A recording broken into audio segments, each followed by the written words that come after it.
This is Suzanne Wagner of the C.G. Jung Institute of Los Angeles. In the next hour, you will view a conversation I held with Aniela Jaffé, a highly respected author and Jungian analyst of Zurich, Switzerland. Aniela Jaffé is probably known most widely for her role as collaborator with C.G. Jung in the writing and editing of Memories, Dreams, Reflections, the autobiography of Jung published in 1961. For many years, she served as Jung's personal secretary. After Jung's death, she worked with Dr. Gerhard Adler on the compilation and editing of the two-volume C.G. Jung Letters, published in 1973. In 1979, another book on Jung's life was edited and published by Aniela Jaffé, C.G. Jung, Word and Image. This handsome book offers a more personal view of Jung than any other publication. It includes many photographs from Jung's early life and from his family life. A detailed timeline of the major events in Jung's life is provided. Aniela Jaffé has practiced as an analyst in Zurich for many years. She is part of a group of gifted individuals who became serious students of Jung early on and who offered him support and creative dialogue as he developed his later work. In addition to several important articles, Jaffé has authored several books of her own, which are classics in the Jungian literature. The Myth of Meaning, published in 1970, From the Life and Work of C.G. Jung, published in 1984, and Was C.G. Jung a Mystic, published in 1989. It was a real pleasure for me to meet with her in her office in Zurich, where this conversation was filmed in March of 1977. Mrs. Jaffé, can you tell me how you met Jung, how you first met him? Yes. I met him first in his lectures in the Eidgenössische Technische Hochschule. At that time I had my analysis with Frau Dr. Frey. And in 1937 or 38, I had my first lesson with Dr. Jung. I went to him as an analysant. And from this time on, he took me as his analysant. Had you, when you were then seeing Dr. Frey, you had heard of Jung? Yes, I read Jung and I followed his lectures. Oh. And later I attended his seminars on children's dreams. And I knew him officially. But then I went to him, he accepted me as his analysant. That was about 37 or 38. Mm-hmm. Was it difficult to see him at that time? Was it? I was very glad to see him. Yes. It was very helpful. And then did you work with him? Then I worked with him. I saw him from time to time. Later I saw him very regularly. During war, when people from abroad didn't come to, so he had more time. So he could see me and other pupils once a week, and this was fine. And later, after the war, we could see him every week. But then there was a certain collaboration had started. And later, no, that was much later. Then become secretary to the Jung Institute, and then I become in 1955, I became his secretary. How did he feel about writing that autobiographical book, Memories? Was it his own idea, or did other people? It was Kurt Wolf from Kurt Wolf Verlag who made this suggestion, and Jung suggested that I should do it. And he didn't like it very much, but he agreed. And then we collaborated very intensely. And he went over it and helped me, and I helped him. So it was a very important time. I had heard a story, you know, stories circulate a lot about Jung, and one I have heard is that there were certain parts of his autobiography that were not allowed to be published by the family. No, not true. I see. It's not true. Uh-huh. And the family had no influence whatsoever on publishing. That was my affair. uh-huh. Jung's and my affair. I see. Yeah, the story was that there were things about reincarnation that were not included. No. I see. No. Wow. I'm glad that we could talk about it then. No. Did he? Everything was what I thought was could be published. What I cut was parts on the chapter which he had written on Africa. It was simply too long. It would have taken the whole book. So, but I discussed it with him. We compared his manuscript and what I had cut out, and he was very glad. He loved Africa. Yeah, he loved Africa. Can you say something about the way he worked in analysis, how he related to the transference phenomenon? No, you see, he treated any analysis in a different way, quite different. And I cannot tell you about my analysis. It would be possible, but I cannot tell you. We spoke about my problems and my dreams, of course. I made a lot of drawings. I made active imagination. Often he told me about himself.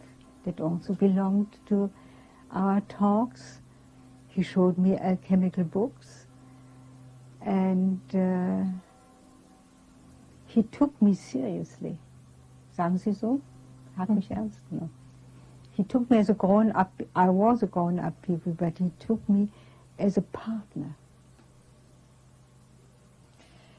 His view of the transference in analysis is very different from Freud's, and he had personal relationships very often with some of his analysans. Do you also do that? I don't know really what you mean. A transference is a projection. Yes. So I projected on him this and that, and he took it seriously, and he acted accordingly. But he never laughed at it. He accepted it. He accepted it, and it was, of course, the relationship between analyst and analysand is an unpersonal one, but it is at the same time also personal, because every analysand is an own individuality, and so it has this personal aspect. I was a refugee coming from Germany, so I was quite different from any analysand living in Switzerland, for instance. And he taught me also to start a work. I made dream interpretations in his seminars, and later I started my first writing on a fairy tale, which he published later in one of his books. So that this belongs to me. With other, it was quite different.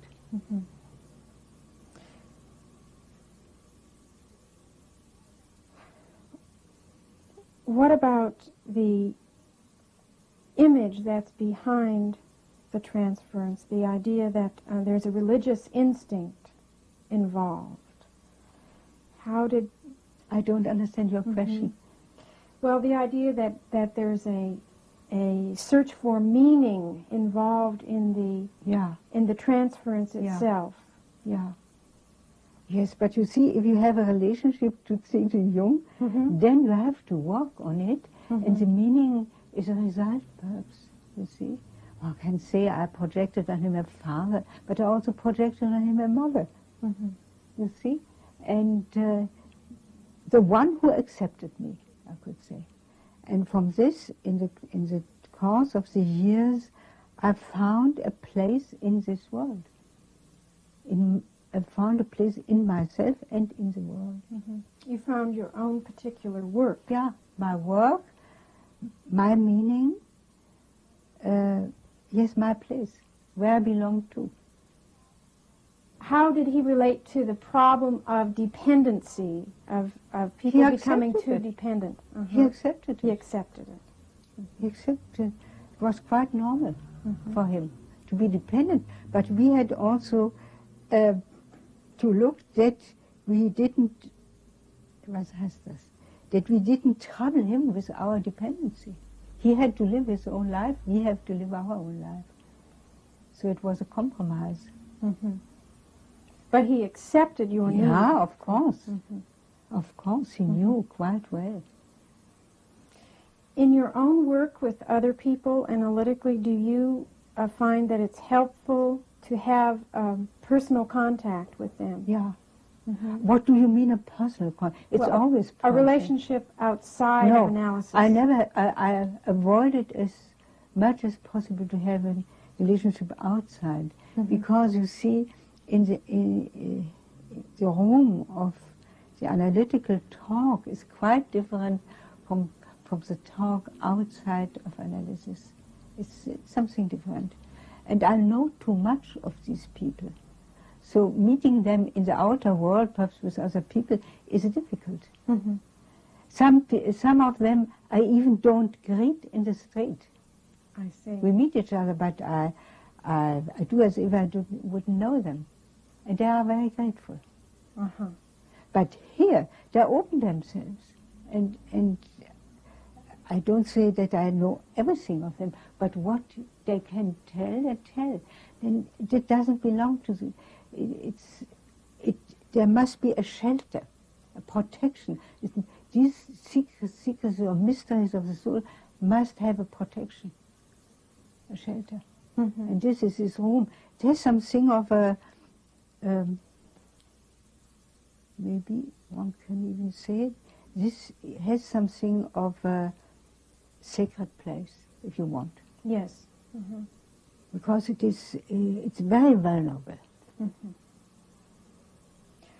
Well, now, what about Jung in that regard? You didn't see him often outside? Yes, we saw him in Bollingen, and we saw him in the club, and later, of course, I collaborated with him later in his memories. But I'm not Jung. I have to do my own analysis in my own way, and he did it in his way. In this book, Memories, he writes quite a bit in the last chapters about the subject of death and the importance of formulating stories or ideas or views about death, the psychological importance of that. Yeah. Do you find that the psyche asks you now, as you grow older, to think about, asks you to think about death more as you grow older? When I'm older. Or have you always? You see, I think there are certain periods, for instance, in puberty, young people are very much concerned with the question of death. According to my experience. And even this little girl you saw, she was very much concerned with death when her grandmother died, of course. But you see, death comes nearer and nearer. So, but it becomes also more and more natural. So one gets accustomed to the idea that there are no longer many, many years ahead. Sometimes one is glad, sometimes one worries, so it depends. One doesn't want to live 120 years. I wouldn't. I wouldn't like. Did Jung ever talk to you about dreams before he died that told him about his death approaching? Or Not especially. Yes, there was one dream which is also published, but I couldn't tell you now. I have it not enough in my memory. You find it in, not in the memories, I think. Where did I publish? I published it in, I think, in my little article on Jung. I published it. He mentions in the autobiography a dream of Emma Jung after she died, in which it had a different quality, as if it was a portrait of herself from the other side. This is a very different kind of dream, a kind of metaphysical image. Have you yourself experienced any of those kinds of dreams, or are you? I have not. I have not. I wondered what prompted your own work on parapsychology, your own interest. What prompted me? I was always very much interested in these questions. And I think it is anybody who is interested in psychology and even Freud was very much interested in it. And he said, I say now my words were not Freud's words, if he had to begin again all his study, he would have concentrated on parapsychology. Freud, this rationalist. So I always was interested. And, oh yes, once there was a, I don't know how to say it, we have a magazine, a periodical, which you cannot buy in the streets, is sent to people. And they put a question to their readers if they had ever experienced something about ghosts and parapsychology. And they got about 1,200 answers. They sent these answers to Jung, and Jung gave it to me in order to, and I wrote a book about it. Wie heißt es denn? Geisterscheinung.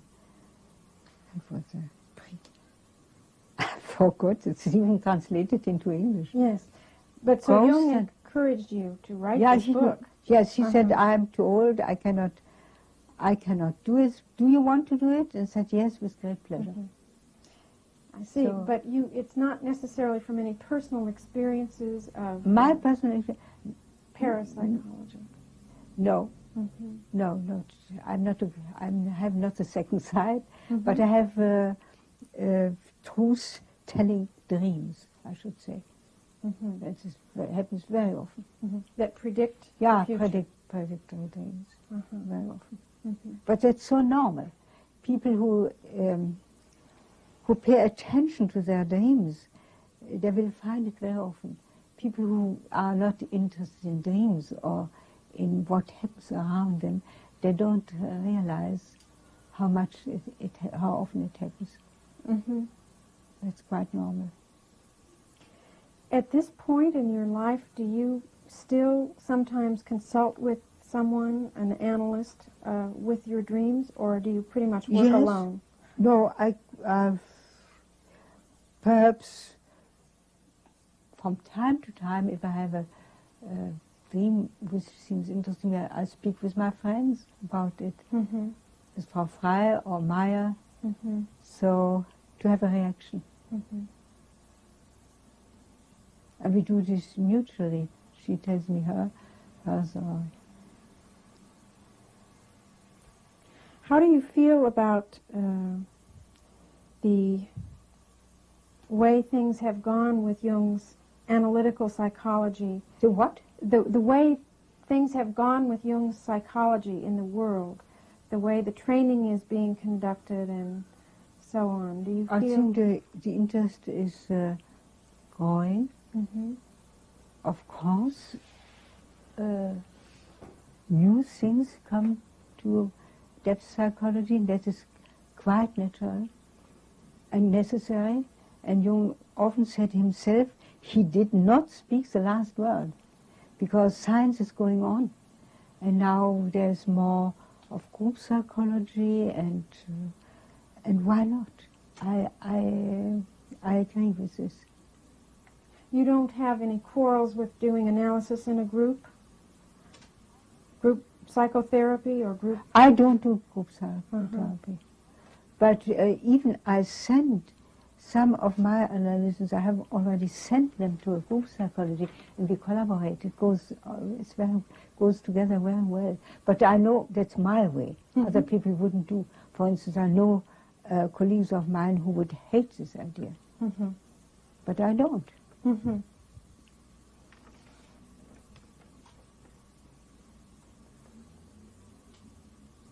Especially when group therapy is complemented, if personal analysis is added to the group psychology.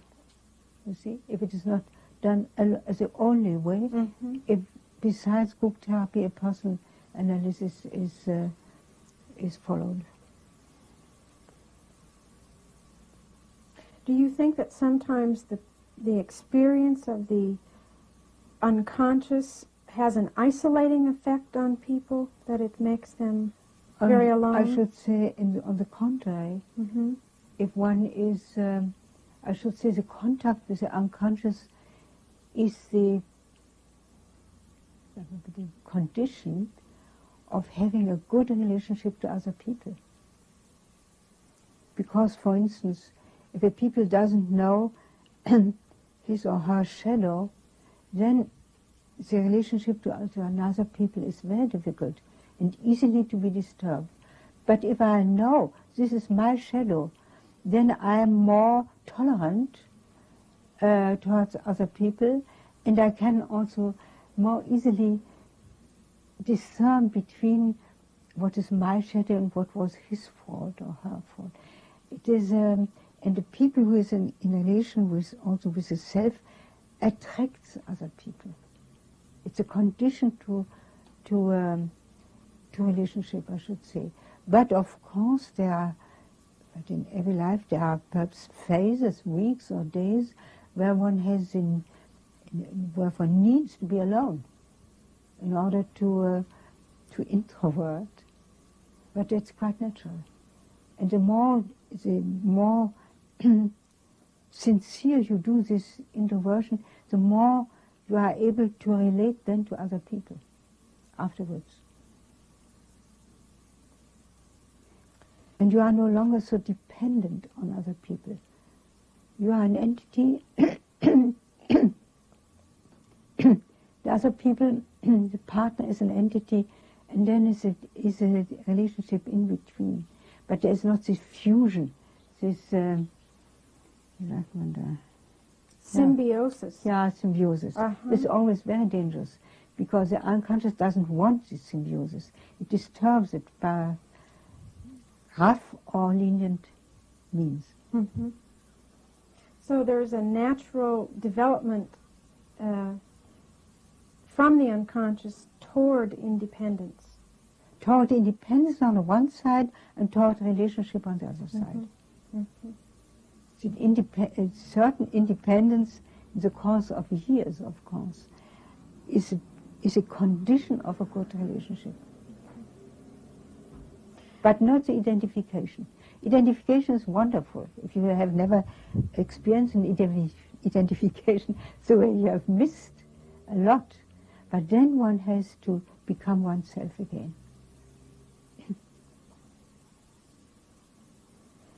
How did you experience Jung's relationship to his shadow, his consciousness of his own dark side? Yes, he was very conscious of it. When I was his secretary, he grumbled at me with a very loud voice, and he didn't like when I took it personally, so I took it, and sooner or later there was a big and very beautiful, how do you say, Belohnung, recompense, do you say so?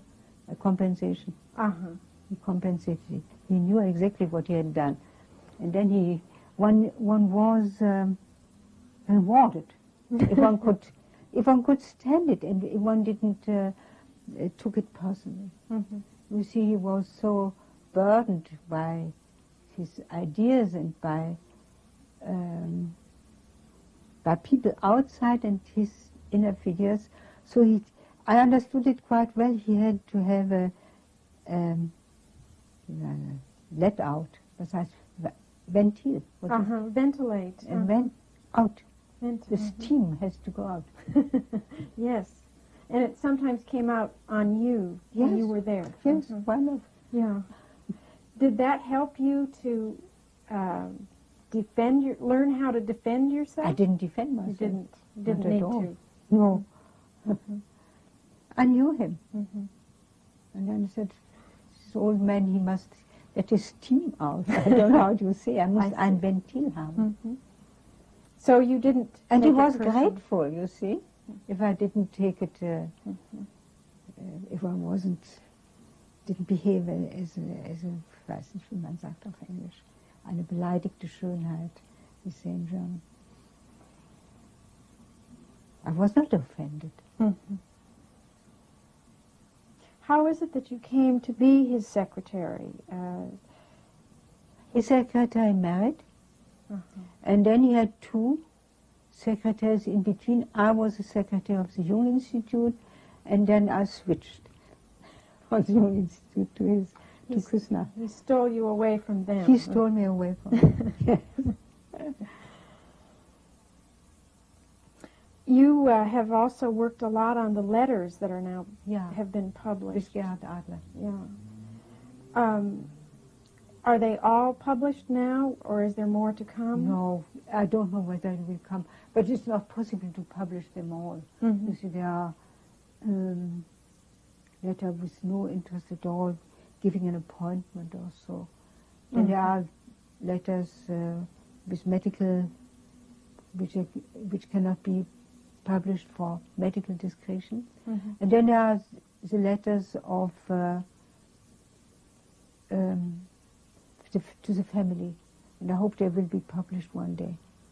To his wife, to his children, to his mother-in-law, to his mother. Very beautiful letters. I see. Some of them, letters, 2 or 3 letters to his wife, are going to be published in this picture book which I edited just now. It will also be published in English in Princeton. So you will find some, for instance, one letter, long letter he wrote from America when he was there with Freud. Mm-hmm.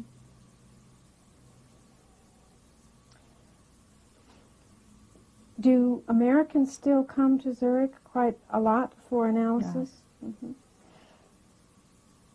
Do you feel that there is a more difficulty for American people from the States to relate to the shadow, or do you think it's just as difficult for everybody? It's difficult for everybody, I should say. Mm-hmm. I know Jung once commented that in relating to the deeper aspects of the unconscious, that Americans didn't have a stairway down, that they dropped into... I know this is true. It's not my experience. Mm-hmm. There are people who are very well prepared to meet the unconscious coming from America. Mm-hmm.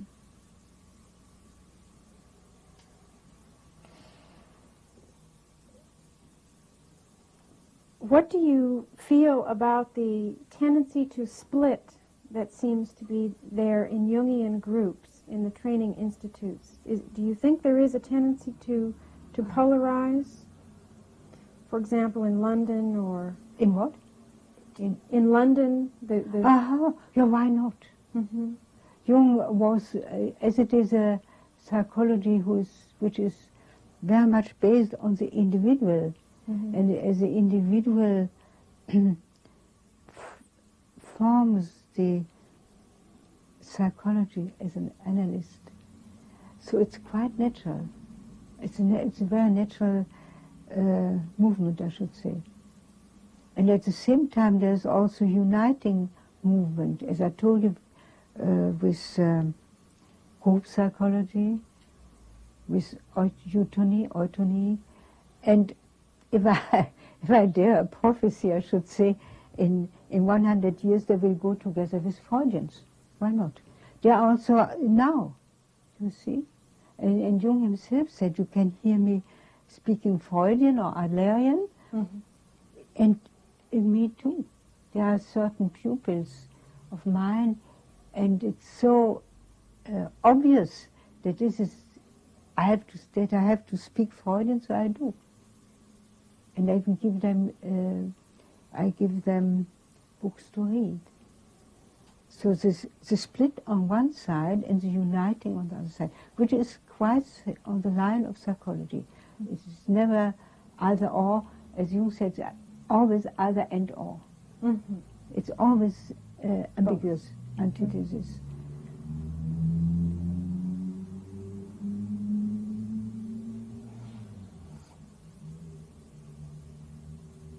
Since his death, the problem of evil seems even more outspoken in the political world. How do you feel about the possibility of another world war?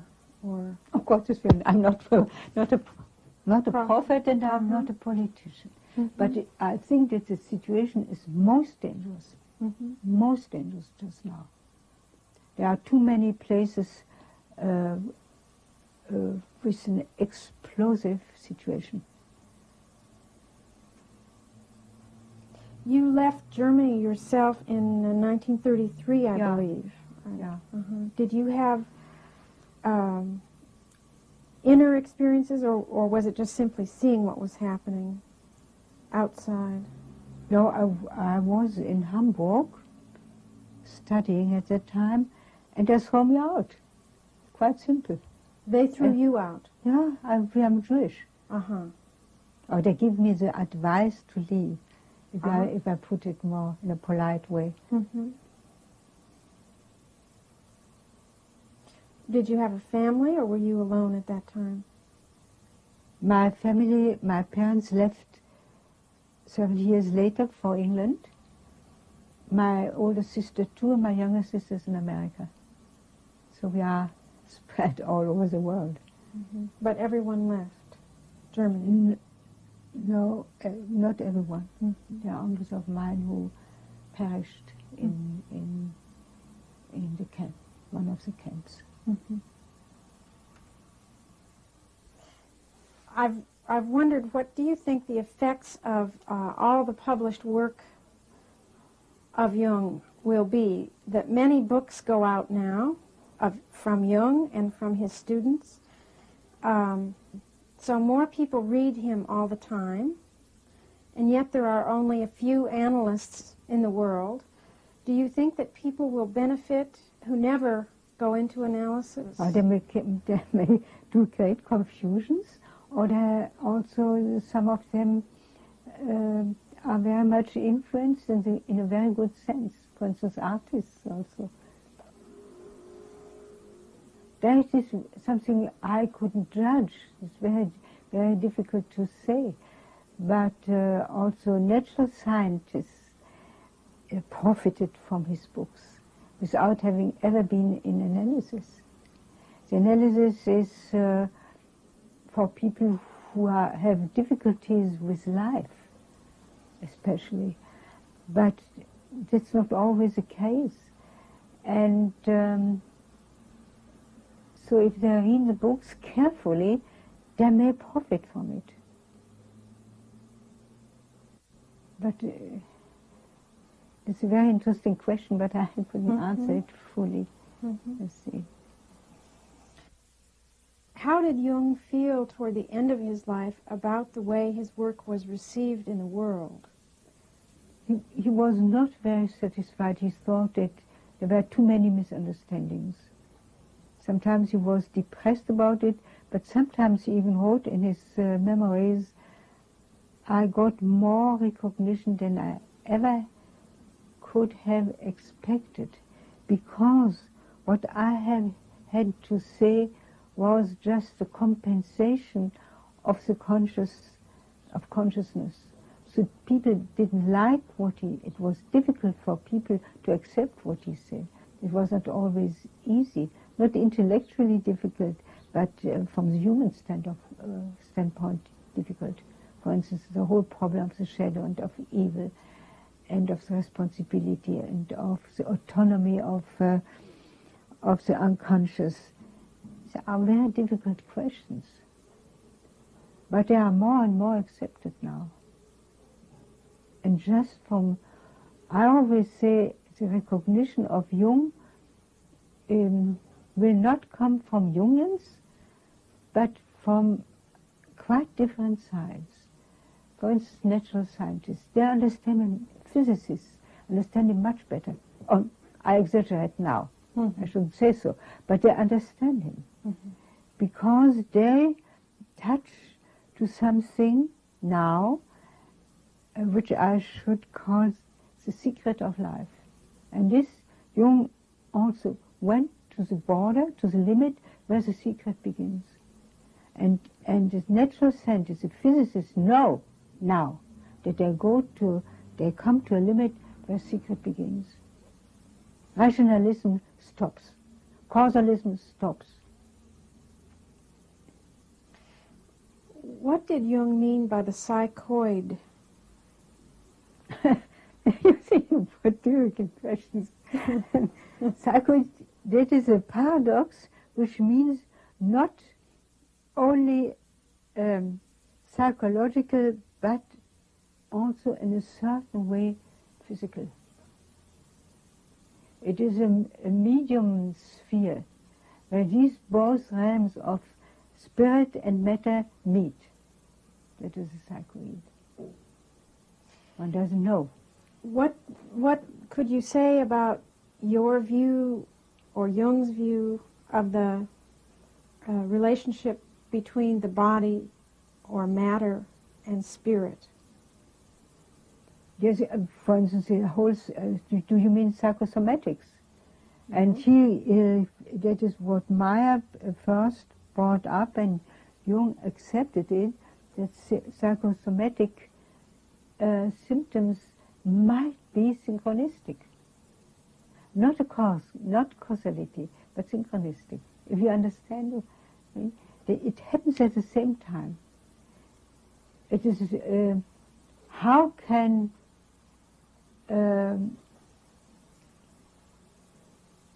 matter influence the psyche? One doesn't know. Even Kant was concerned with this, or vice versa. How can spirit influence matter? Kant, for instance, the famous philosopher, he said, it's the greatest riddle how it comes that if a person wants to lift his arm, he lifts it. Can you explain this? Nobody can. Nobody can, really. But this is, so we doesn't know what happens when the psyche influences matter. But it happens all the time. So you come to, also you come to a limitation of causality. And so the relationship between body, spirit and matter is a mysterium conjunctionis. And that is what he wrote about in the last chapter of his two big volumes, Mysterium Conjunctionis. And the alchemists were already concerned with this problem, because they found that there was a spirit in matter, which comes up now again. Who tells you that in a crystal there is not a spirit?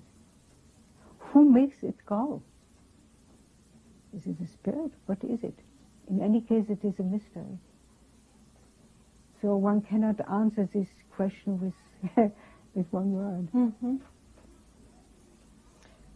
But one knows also, for instance, from quite a different standpoint, that your physiognomy, the face, tells something about your character. Mm-hmm. So it is also a synchronistic phenomenon. You have this mouth or this nose, and this tells something of your character. Synchronistic. Mm-hmm.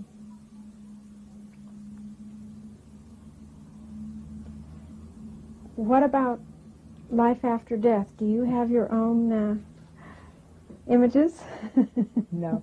I follow Jung. He said it's very important that people have fantasy about it. He told it to make a mythologein in Greek.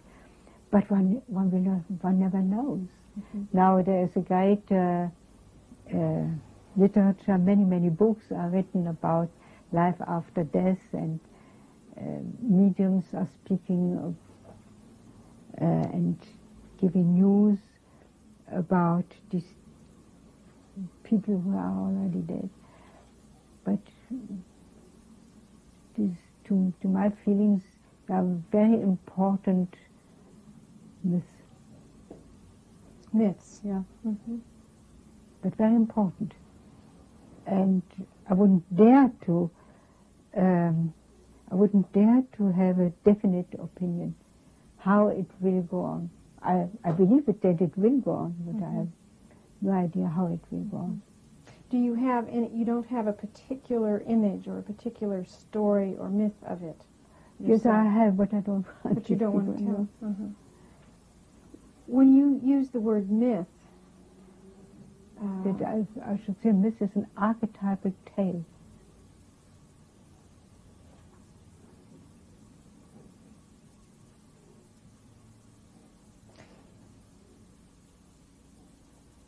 there is the idea that in the work with the psyche, one discovers more and more one's own particular myth. Perhaps, what do you understand by particular myth? Well, that's what I wanted to ask you. What is it? Is it a matter of discovering parallels? For example, Dr. von Franz suggests that the story of Merlin has many interesting parallels with Jung's own life, which he only discovered very late. Yeah. Yes. Perhaps, no, I should say I am already satisfied, as I told you, to have discovered where I belong to and what my task in this world is, my situation as a woman and as a servant. So, but these are also archetypal contents. Even being a woman is archetypal. Being a Jew is also archetypal. And if you want to know what I feel my myth, I'm a servant to Jung's work. But it is enough. And as a woman, you are a servant to Jung's work. Yes, I'm not a man.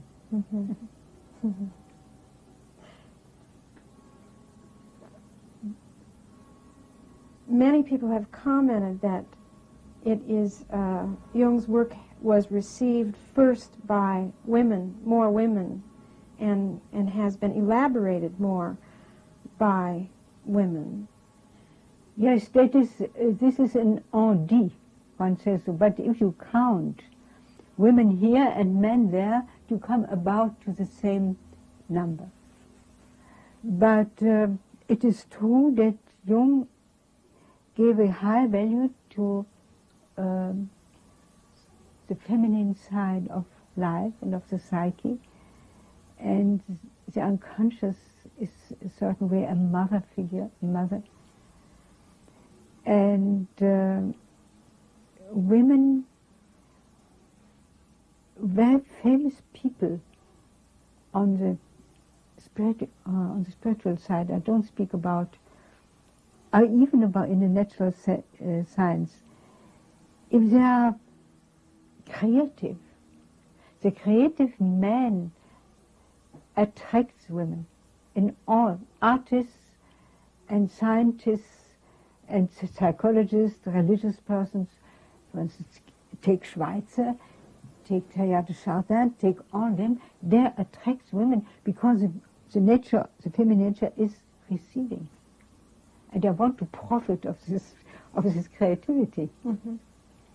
And it's quite natural.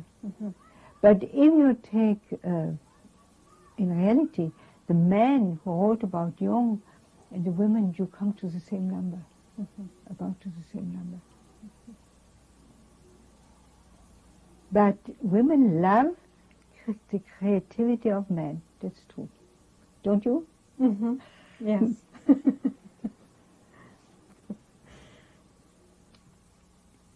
You wrote in Man and His Symbols an essay on modern art. And since that time,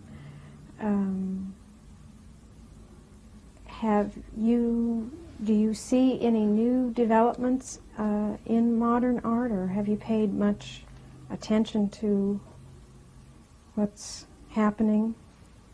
No, I should say I'm still rather satisfied with what I wrote there. Mm-hmm. There is the idea, I think, there in your essay that the old values are dying, and that this process of my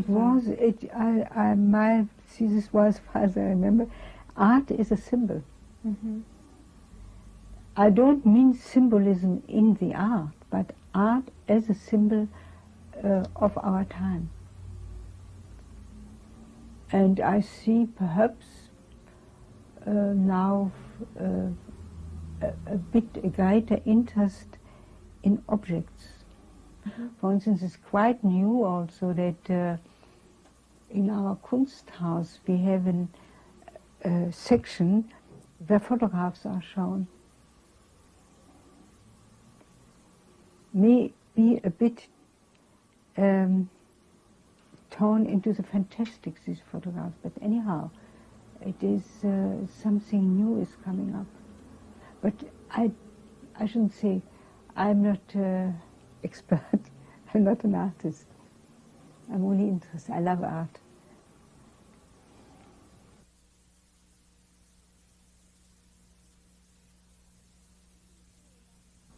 How do you feel about the different generations of people that are interested in Jung? Do you yourself have students, for example, now that you work with that you are connected to deeply? Students of a younger generation, yeah, who you think will carry on your own work, or they try to carry on the Jungian ideas. Mm-hmm. Of my own ideas, I should say. I'm not as creative as that, but I try to make them understand the Jungian standpoint, and I accept it. Or if, for instance, just now I had to read a thesis for the diploma about interpretation of a fairy tale. So they used what Paul von Franz wrote about it, or Far from Bite. But fairy tales is such a rich field, whenever, and also mythology. And the younger generation, they have other experiences. Do you think that Jung's work will influence the relationship between science and the rest of the culture? Do you see that there is any implication in his work for seeing the limitations of science? Yes, I think the scientists came to the same conclusion as he did. Mm-hmm. And I see a great influence of his work on religion. Uh-huh. Can you say more about that? Yes, there's something which happened now. You know, he had a great problem of evil, was a great concern for him. Evil in the world, evil in the God image, not in God, but in the God image. And he had a long correspondence with Father Victor White, which is not yet published. You asked me about his correspondence. And also even the correspondence with Neumann, I have to add.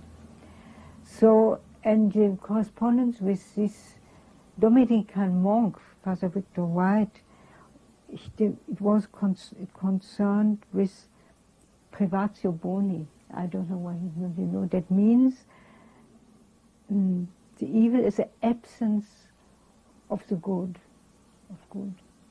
And Jung didn't agree, and there were letters and letters, and it was a very hard quarrel between the two.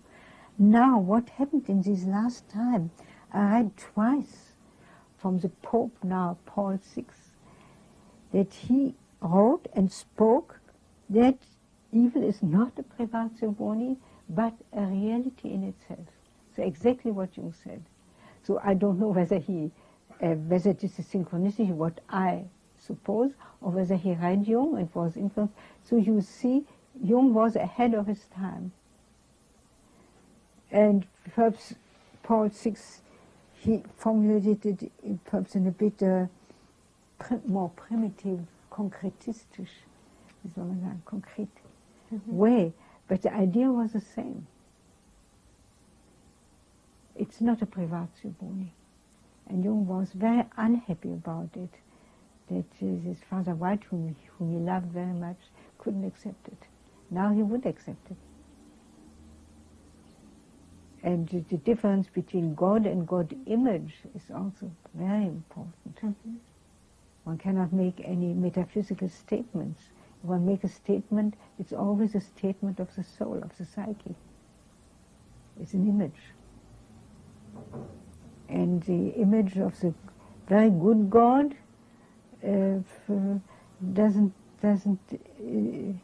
has no value anymore. If you have only the good God, and you have the devil on the other side. And Jung, in all his theories, he emphasized the paradoxy. It's never, as I told you, never either or. It's always both. And good and evil are concepts of man, but not concepts of the beyond. We don't know. But it seems as if the God image, the image of God that is coming up in the psyche now, is what more ambivalent. More ambivalent. Yeah. And there's the other thing, what also young people are looking for, what Jung always meant, the religion is not only preaching and learning, but the religious experience. The experience of the numinous. That was so important for him. And as far as I am informed about young people and what they are striving for, it is a religious experience. Did Jung talk to you ever about prayer, or did he? Yes, his father was a prayer. Therefore, he didn't like prayer. But it's not a question of praying; it's a question of experience.